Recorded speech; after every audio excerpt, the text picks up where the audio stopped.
নমস্কার, শুভ সন্ধ্যা। শাশ্বতী সিনহা বলছি। আপনারা এতদিন ধরে শুনলেন অভিজ্ঞান গাঙ্গুলির একদা আর্যাবর্তে, যার মূল চরিত্র ছিল কৌটিল্য বা চাণক্য।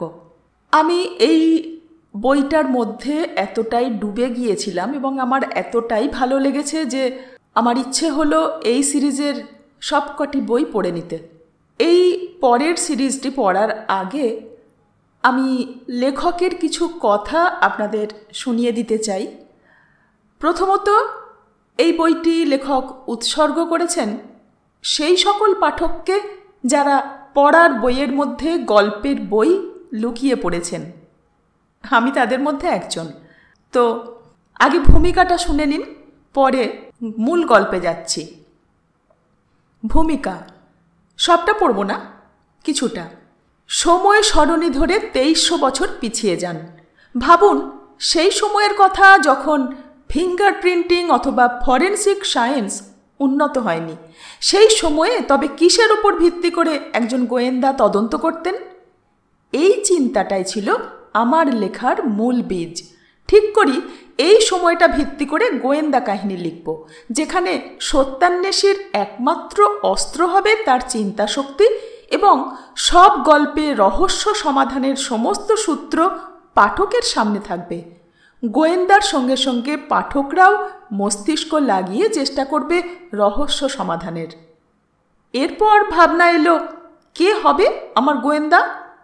উত্তরটা সহজ ছিল। ইতিহাসের সবচেয়ে বুদ্ধিমান ব্যক্তিকে সহজেই এই চরিত্রে মানিয়ে যায়। আচার্য বিষ্ণুগুপ্ত চাণক্য কৌটিল্য। তার চেয়ে যোগ্য ব্যক্তি আর কেই বা হতে পারে? এইটুকুই। চলে যাচ্ছি এবারে মূল গল্পে। এই সিরিজের প্রথম গল্প হত্যাশাস্ত্র। হত্যাশাস্ত্রের প্রথম গল্প শলাক শাস্ত্র। তো শলাক শাস্ত্র শুরু করি। শলাক শাস্ত্র 1। পাটলিপুত্র, সম্রাট চন্দ্রগুপ্তর রাজসভা। রাজপুরুষ, মন্ত্রীগণ এবং সাধারণ নাগরিকদের সমাগম সভাঘর জুড়ে। রত্নখচিত সিংহাসনে বসে আছেন স্বয়ং সম্রাট চন্দ্রগুপ্ত মৌর্য। নাগরিকদের আর্জি তিনি শুনছেন মন দিয়ে। হঠাৎই গম্ভীর মুখে এক সৈনিক প্রবেশ করল। নত মস্তকে সম্রাটকে অভিবাদন জানাল। সম্রাটের জয় হোক। ইশারায় সম্রাট তাকে কথা বলার অনুমতি দিলেন। সৈনিক বলল, পাটলিপুত্রর পশ্চিম দ্বারে এক ব্রাহ্মণ সহ আরও 2 ব্যক্তি আপনার দর্শন প্রার্থী। ওরা নিজেদের উত্তর পশ্চিমের গান্ধারের রাজদূত হিসেবে পরিচয় দিয়েছেন। গান্ধারের নাম শুনেই চাঞ্চল্য দেখা দেয় রাজসভায়। কারণ গান্ধার যে গত কয়েক বছর ধরেই মৌর্য সাম্রাজ্যের অংশ হতে অস্বীকার করে এসেছে তা সকলেরই জানা। কয়েক বছর আগে মৌর্য সাম্রাজ্য স্থাপনের সময় থেকেই গান্ধার মগধের বিরোধিতা করে এসেছে। এর প্রধান কারণ গান্ধার রাজ অম্বির সঙ্গে চন্দ্রগুপ্তর পুরনো শত্রুতা। কিন্তু মগধ ক্রমেই ক্ষমতা বৃদ্ধি করেছে এবং ধীরে ধীরে রাজনৈতিক চাপ সৃষ্টি করেছে গান্ধারের ওপর। রাজধানীতে আজ গান্ধারের রাজদূতের আগমন হয় আসন্ন যুদ্ধ অথবা মৈত্রীর ইঙ্গিত। সম্রাটের পাশেই দাঁড়িয়ে থাকা প্রধান আমাত্য কৃষ্ণনাথ প্রশ্ন করলেন, পরিচয়পত্র পরীক্ষা হয়েছে? হ্যাঁ আর্য। এইবার সম্রাট বললেন, তাদের নগরে প্রবেশের আজ্ঞা দেয়া হোক, তাদের সভায় উপস্থিত করা হোক। সৈনিক চলে যেতেই প্রধান অমাত্য কৃষ্ণনাথ সম্রাটের কাছে এসে বললেন, সম্রাট, সভা আজকের মতো ভঙ্গ করুন। গান্ধারের বিষয়টা বেশি গুরুত্বপূর্ণ। মাথা নেড়ে সম্মতি জানালেন চন্দ্রগুপ্ত। সভা সমাপ্তির ঘোষণা হতেই কয়েকজন অমাত্য ছাড়া এক এক করে প্রত্যেকেই সভাঘর ত্যাগ করল। প্রধান অমাত্য কৃষ্ণনাথ উত্তেজিতভাবে প্রশ্ন করলেন, সম্রাট, আপনার কি ধারণা? কি সংবাদ বয়ে নিয়ে এসেছে দূত? গান্ধার কি আমাদের বশ্যতা স্বীকার করবে নাকি আমাদের বিরুদ্ধে যুদ্ধ করতে চলেছে? একটু ভেবে সম্রাট উত্তর দিলেন, অম্বে নিজে এক নিজ পিতৃহন্তা এবং কাপুরুষ। দূত পাঠিয়ে যুদ্ধ ঘোষণা সে করবে না। অম্বি আক্রমণ করলে তা অবশ্যই করবে আচমকা রাতের অন্ধকারে। তবে মগধের সঙ্গে যুদ্ধে যাওয়ার ক্ষমতা তার নেই। অতএব দূত যুদ্ধ ঘোষণা করতে আসছে না এই বিষয়ে আমি প্রায় নিশ্চিত। তার মানে নিশ্চয়ই আমাদের কূটনৈতিক চাপের কাছেই নতি স্বীকার করতে চায়। এটা পরম সুখবর সম্রাট। খানিকক্ষণ চিন্তা করে সম্রাট বললেন, দেখাই যাক। তবে অম্বি নিজের হঠকারিতা ত্যাগ করে এত তাড়াতাড়ি আমার কাছে হার মেনে নেবে সেটাও বিশ্বাস হয় না। গান্ধার রাজ অম্বি মূর্খ, কিন্তু তার প্রধান অমাত্য অতি ধূর্ত ব্যক্তি। একই সঙ্গে তিনি অম্বির গুরুও বটে। লোকে তাকে মহাভারতের গান্ধার পুত্র শকুনির সঙ্গে তুলনা করে। তাকে লোকে অমাত্য শকুনি বলে ডাকে। তবে আপনি কি এটা তারই কোনো নতুন ষড়যন্ত্র বলে সন্দেহ করছেন? না, পাটলিপুত্রতে এসে বিশেষ কিছুই করার সামর্থ্য তাদের নেই।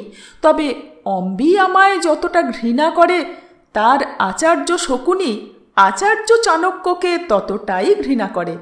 সেই কারণে সাবধান থাকাই শ্রেয়। আর একজন সভাসদ প্রশ্ন করলেন, সম্রাট মার্জনা করবেন, কিন্তু একটা প্রশ্ন আছে। আপনি বরাবরই গান্ধারকে মগধ সাম্রাজ্যের অন্তর্গত করতে এত তৎপর কেন? মৃদু হেসে চন্দ্রগুপ্ত উত্তর দিলেন, কারণ তক্ষশিলা বিশ্ববিদ্যালয় গান্ধারে অবস্থিত। আপনারা সকলেই জানেন এই বিশ্ববিদ্যালয় আমার এবং আচার্য চাণক্যর কাছে কতটা গুরুত্বপূর্ণ। এক সময়ে আচার্য নিজে সেখানে অধ্যাপনা করেছেন এবং আমি নিজে তার ছাত্র ছিলাম তক্ষশিলায়। অখণ্ড আর্যাবর্তর স্বপ্নের সূত্রপাত সেখান থেকেই হয়েছিল। আর তাছাড়া গান্ধার হলো এই দেশের সীমান্ত প্রদেশ। তা অম্বির মতো অপদার্থ শাসকের হাতে সুরক্ষিত নয়। আর সীমান্ত সুরক্ষিত না হলে এই দেশও সুরক্ষিত নয়। সম্রাটের যুক্তিতে সকলেই সম্মতি জানালো। কিছুক্ষণ বাদেই রাজসভায় দুজন সৈনিক প্রবেশ করল এবং তাদের সঙ্গে একজন ব্রাহ্মণ এবং দুজন ভৃত্যস্থানীয় ব্যক্তি। ব্রাহ্মণ নত হয়ে সম্রাট ও উপস্থিত সকলকে প্রণাম জানালেন। হাসি মুখে বললেন, ধন্য আমি, সম্পূর্ণ আর্যাবর্তর সম্রাট বীর চন্দ্রগুপ্ত মৌর্যর সাক্ষাৎ পেয়ে। হে সম্রাট, আমি সুখদাস, গান্ধার রাজ অম্বির একজন অমাত্য। আমি সুখবর নিয়ে এসেছি সম্রাট। সুখদাস একটা রাজমোহর লাগানো চিঠি এগিয়ে দিলেন কৃষ্ণনাথের দিকে। সেটা খুলে পড়তেই কৃষ্ণনাথের মুখ উজ্জ্বল হয়ে উঠল। সম্রাট, এ যে সত্যিই সুখবর। গান্ধার রাজ আমাদের সমস্ত শর্ত মেনে নিয়ে মগধের অন্তর্গত হতে চান। সম্রাট চন্দ্রগুপ্ত এই খবরে চকিত এবং হর্ষিত হলেন। ব্রাহ্মণের উদ্দেশ্যে বললেন, এই অসম্ভব কিভাবে সম্ভব হলো অমাত্য সুখদেব? সম্রাট, সত্যি বলতে মহারাজ আর প্রধান অমাত্যর এই হঠাৎ হৃদয় পরিবর্তনে আমি নিজেও বিস্মিত। তবে আমরা অন্যান্য অমাত্য তথা সমগ্র রাজ্যবাসীর বহুদিনের দাবি ছিল গান্ধারকে মৌর্য সাম্রাজ্যের অঙ্গ করার। নাগরিকদের এই আন্দোলনের নেতৃত্ব আমি নিজে দিয়েছিলাম এবং তাতে ইন্ধন দিয়েছে তক্ষশিলার আচার্যরা। গান্ধারে বিদ্রোহ শুরু হওয়ার উপক্রম হয়েছে। সম্ভবত সেই কারণেই বাধ্য হয়ে এই নির্ণয়। হ্যাঁ, এই তথ্য আমার জানা যে গান্ধারের বিচক্ষণ অমাত্যরা তথা অধ্যাপকরা আমাদের সঙ্গে হাত মেলানোর জন্য আগেও বহুবার আর্জি জানিয়েছেন। প্রতিবারই তা প্রত্যাখ্যাত হয়েছে রাজার থেকে। তবে দেরিতে হলেও তার যে শুভ বুদ্ধির উদয় হয়েছে তা জেনে ভালো লাগলো।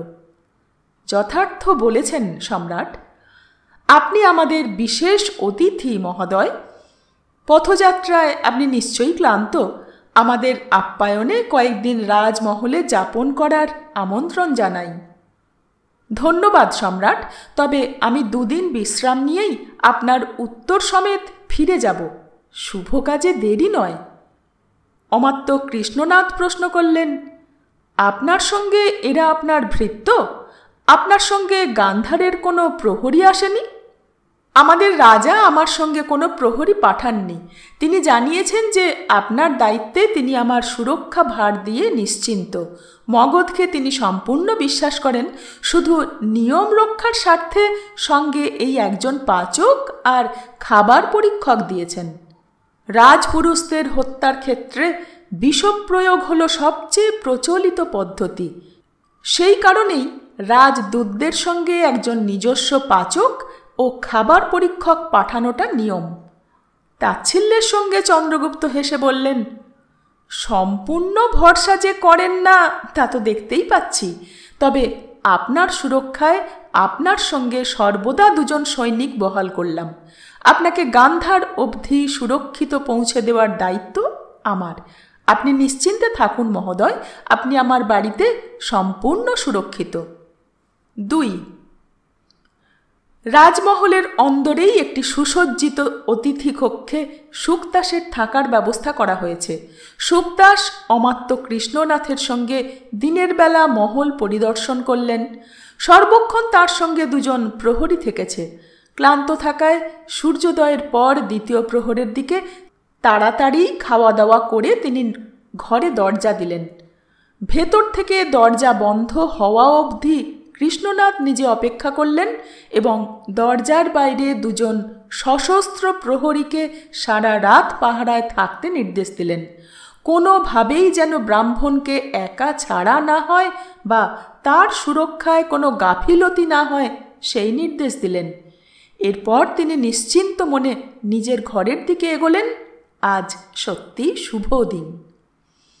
পরের দিন সকালে পাচক ও খাবার পরীক্ষক শুকদাসের জন্য প্রাতরাশ বানিয়ে উপস্থিত হলো তার দরজায়।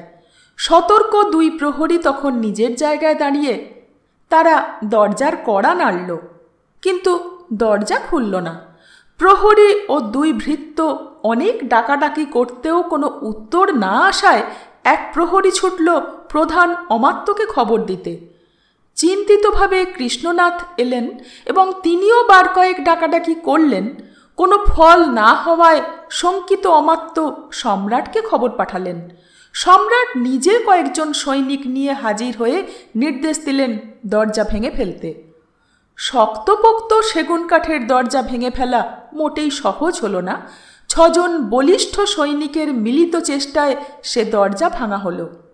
প্রথমেই প্রবেশ করলেন সম্রাট এবং ভেতরের দৃশ্য দেখে থমকে দাঁড়ালেন। ওর পিছু পিছু অমাত্য সৈনিকরা সঙ্গে গান্ধারের 2 ভৃত্যও প্রবেশ করল, কিন্তু প্রত্যেকেই স্তম্ভিত হয়ে দাঁড়িয়ে পড়লেন, কারণ ঘরের মেঝেতে ভূপাতিত হয়ে নিশ্চল পড়ে আছেন শুকদাস। চোখ খোলা এবং তাতে বিস্ফারিত দৃষ্টি। সম্রাটের ইশারায় একজন সৈনিক এগিয়ে গিয়ে ব্রাহ্মণের নাকে হাত রাখল এবং হৃদস্পন্দন পরীক্ষা করল। মাথা নাড়িয়ে জানালো যে ব্রাহ্মণ মৃত। প্রাণহীন দেহটার দিকে সম্রাট চন্দ্রগুপ্ত কিছুক্ষণ চেয়ে থাকলেন। চরম বিপদ আসতে চলেছে। শত্রু দেশের রাজদূতের মৃত্যু হয়েছে তার নিজের রাজমহলে, হত্যা করা হয়েছে তাকে। কিন্তু কিভাবে তা সম্ভব? কর্তব্য ঠিক করতে মাত্র কয়েক মুহূর্ত সময় লাগল ওর।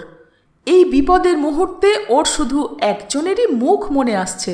হ্যাঁ, তিনিই একমাত্র পারেন এই রহস্যর সমাধান করতে।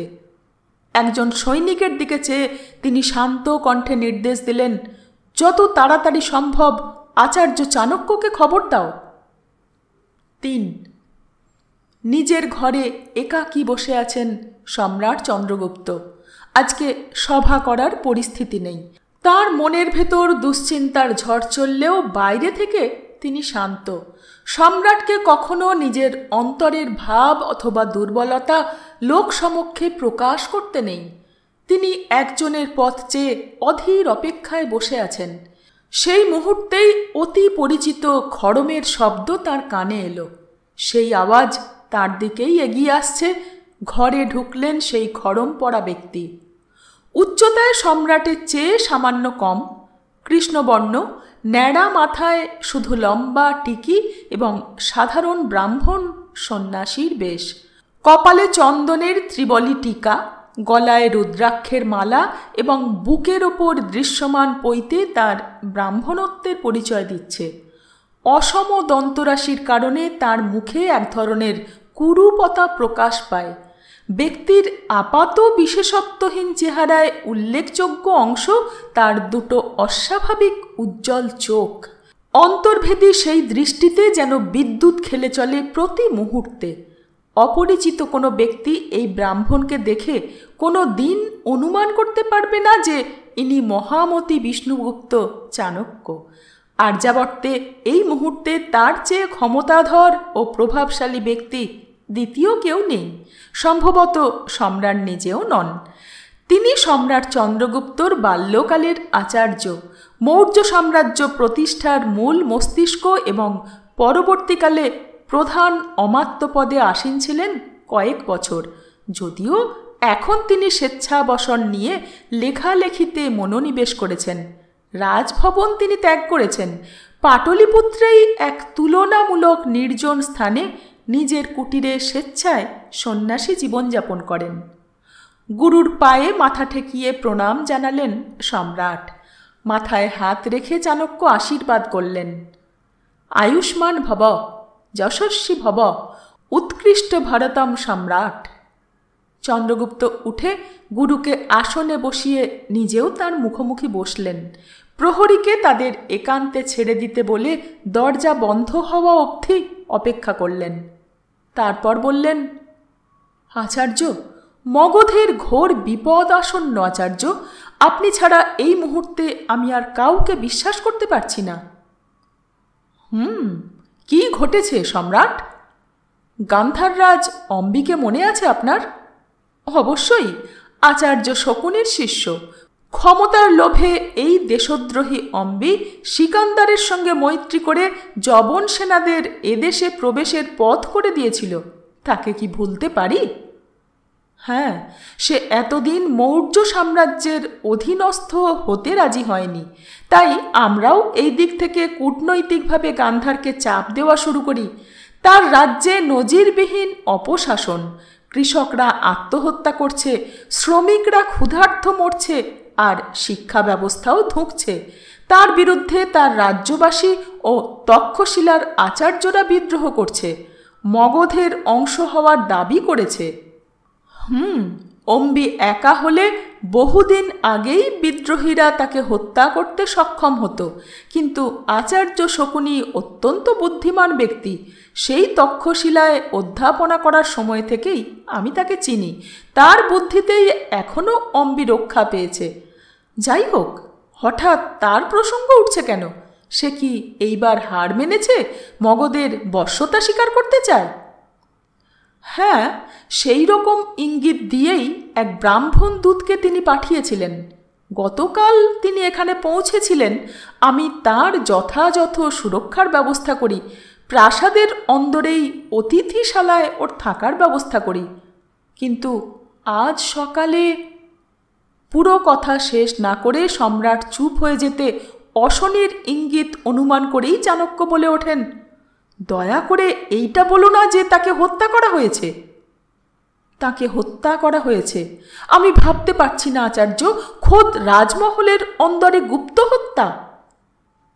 চাণক্য আসন ছেড়ে উদ্বিগ্নভাবে পায়চারি করতে শুরু করলেন। উত্তেজিত অথচ ধীর কণ্ঠে বললেন, চন্দ্রগুপ্ত, চন্দ্রগুপ্ত, এই অনর্থ তুমি কিভাবে ঘটতে দিলে? তুমি বুঝতে পারছো এই ঘটনার রাজনৈতিক তাৎপর্য?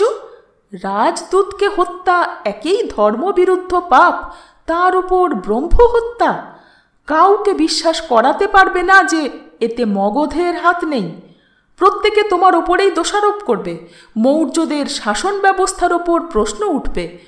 বিরোধী রাজ্যরা তো বটেই, এমনকি মগধের অঙ্গরাজ্যের শাসকদের কাছেও মগধের বিশ্বাসযোগ্যতা প্রশ্নের মুখে পড়বে।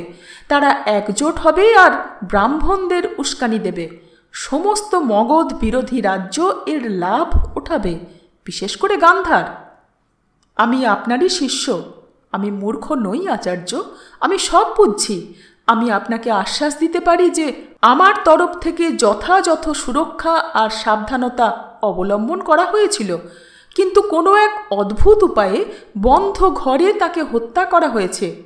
অপরাধী শীঘ্র ধরা না পড়লে যুদ্ধর সম্ভাবনা দেখা দিতে পারে। সেই কারণেই আপনার সাহায্য চাই গুরুদেব।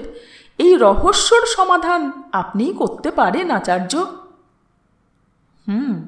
তুমি নিশ্চিত যে হত্যাই করা হয়েছে? হ্যাঁ সূচক, ঘাড় নাড়লেন সম্রাট। বললেন, মৃতদেহ দেখলে আপনিও সহজেই নিশ্চিত হবেন। পায়চারি থামিয়ে একটা দীর্ঘশ্বাস ফেলে চাণক্য বললেন, হত্যাস্থলে নিয়ে চলো আমায়। চলুন আচার্য। 4 অতিথিশালাটা সুবিশাল। মূল্যবান আসবাবপত্র, পর্দা, অপূর্ব ভাস্কর্য, রঙিন চিত্র প্রভৃতি দিয়ে সাজানো। ঘরের একদিকে রূপোর থালায় এখনও গত রাতের অর্ধভুক্ত ভোজন, ফলমূল আর রুটি পড়ে আছে। ঘরের মাঝখানে সুসজ্জিত পালঙ্ক এবং পালঙ্কর লাগোয়া একটা কাঠের তেপায়া মেজ। পালঙ্কর পাশেই মেঝেতে পড়ে আছে মৃতদেহ। একটা সোনার পানপাত্র মেঝেতে উল্টে গড়িয়ে গেছে দেয়ালের কোণায়। মেজের পাশেই খানিকটা জায়গায় জলের শুকনো দাগ। মৃতদেহর মুখ থেকে সাদা গ্যাঁজলা বেরিয়ে এসেছে। খোলা চোখে তীব্র যন্ত্রণার চিহ্ন স্পষ্ট। হাত এবং পায়ের নখ নীলাভ, যা স্পষ্টতই বিষক্রিয়ার লক্ষণ। ঘরের মাঝখানে দাঁড়িয়ে এতক্ষণ এই সব কিছু পর্যবেক্ষণ করছিলেন চাণক্য। ঘরের মধ্যে আচার্য ছাড়াও স্বয়ং সম্রাট, অমাত্য কৃষ্ণনাথ এবং বৃদ্ধ রাজবৈদ্য উপস্থিত। চাণক্য অমাত্যর দিকে ফিরে প্রশ্ন করলেন, এই দরজা ছাড়াও ওদিকে দ্বিতীয় একটা দরজা দেখতে পাচ্ছি। ওই দরজা কোথায় খোলে? ওই দরজা দিয়ে বেরিয়েই ছাদে যাওয়ার সিঁড়ি। চাণক্য দ্বিতীয় দরজাটার দিকে এগিয়ে গেলেন। এ কি, দরজায় ভেতর থেকে খিল দেয়া নেই, বাইরে থেকে বন্ধ। এর মানে তো যে কেউ ঢুকতে পারে এই দরজা দিয়ে। আমতা আমতা করে অমাত্য বললেন, ওটা তো খেয়াল করিনি। অসন্তুষ্ট ভঙ্গিতে সম্রাট বললেন, আপনার এই খেয়াল না করাতেই কেউ ওইখান দিয়ে ঢুকে হত্যা করে গেছে সম্ভবত। আপনাকে এতবার সতর্কতা অবলম্বন করতে নির্দেশ দিয়েছিলাম, তারপরেও এই ভুল কিভাবে হয় আপনার? বয়োজ্যেষ্ঠ কৃষ্ণনাথকে এর বেশি কিছু আর বললেন না চন্দ্রগুপ্ত। অমাত্যর হয়ে চাণক্য উত্তর দিলেন, সম্রাট, এখনও কিন্তু প্রমাণিত হয়নি যে বাইরে থেকে লোক ঢুকেছিল। তাছাড়া ছাদে তো সারা রাত পাহারা থাকে, তাই না?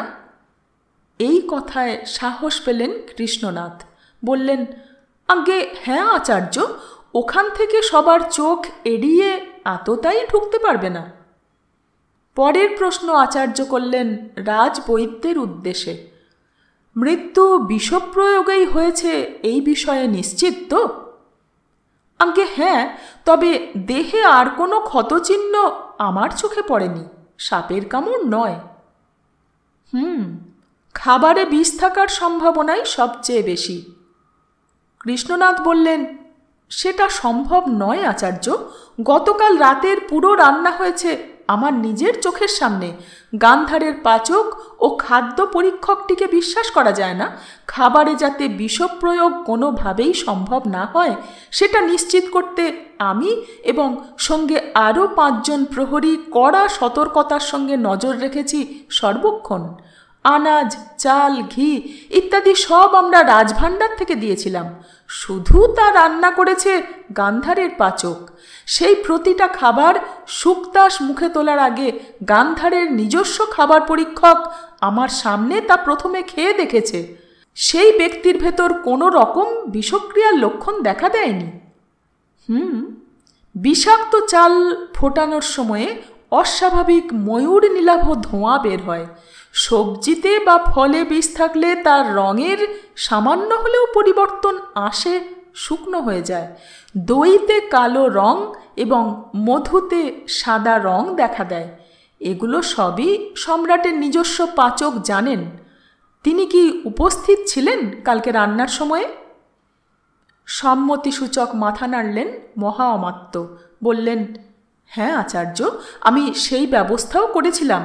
সমস্ত রান্না রাজপাচকের উপস্থিতিতেই রেঁধেছে গান্ধারের পাচক। এগিয়ে গিয়ে থালায় সাজানো অভুক্ত খাবারের সামনে গিয়ে দাঁড়ালেন চাণক্য। প্রশ্ন করলেন, এগুলো এখনো রাখা কেন এখানে? রাতে সরানো হয়নি কেন? কৃষ্ণনাথ উত্তর দিলেন, এই দায়িত্ব গান্ধারের 2 ভৃত্যের ছিল, তাদের গাফিলতি। যে চারপায়াটার ওপর খাবার রাখা আছে তার কাছের জানালার পর্দা সরিয়ে দিলেন আচার্য। রোদ্দুর এসে থালায় পড়ল। ঝুঁকে পড়ে থালা বাসন পরীক্ষা করলেন।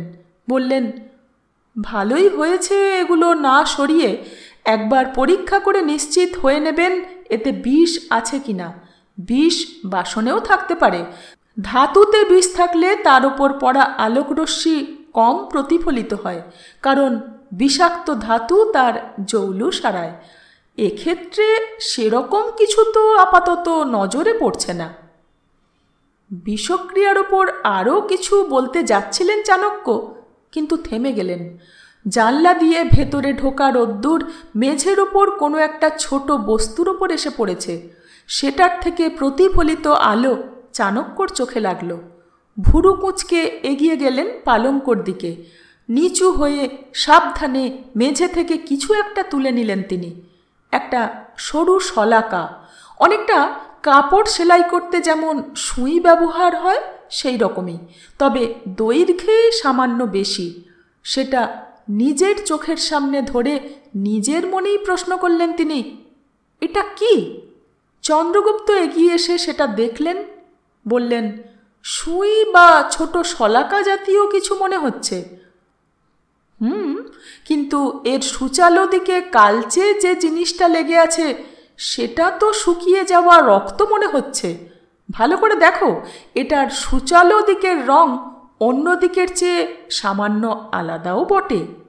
বাকিরাও এগিয়ে এসে দেখল, সত্যিই তাই, একটা সুই, তবে সেটা অবশ্যই সেলাইয়ের কাজে ব্যবহারের জন্য নয়, কারণ এটার অন্য মাথায় সুতো পরানোর জায়গা নেই। কৃষ্ণনাথের দিকে ঘুরে চাণক্য বললেন, পাখিশাল থেকে একটা কাকড়া পাখি নিয়ে আসতে বলুন এখুনি। কাকড়া অর্থাৎ তিতির পাখি। চন্দ্রগুপ্ত প্রশ্ন করলেন, গুরুদেব, হঠাৎ কাকড়া কেন? কারণ হালকা বিষক্রিয়াতেও কাকড়া পাখির চোখ লাল হয়ে ওঠে। নির্দেশ মতো ব্যবস্থা হলো তৎক্ষণাৎ। কিছুক্ষণের ভেতরেই একজন সৈনিক একটা কাকড়া নিয়ে হাজির হলো। মগধের পাখিশালে পাখির অভাব নেই। চাণক্য তার হাতের শলাকাটা পাখির গলার কাছে ফুটিয়ে দিলেন। মুহূর্তে পাখিটার চোখ রক্তবর্ণ হয়ে উঠল এবং যন্ত্রণায় ছটফট করে উঠল। মাত্র কয়েক মুহূর্ত, তারপরেই সেটার ঘাড়টা একদিকে নেতিয়ে পড়ল। বোঝাই যায় শলাকার মাথায় লাগানো আছে তীব্র মারণ বিষ। শলাক শাস্ত্র 1 থেকে 4 আজ এইটুকুই। ফিরে আসছি পরের খুব ইন্টারেস্টিং এই প্রাচীনকালের পদ্ধতি নিয়ে। সঙ্গে থাকবেন। ধন্যবাদ।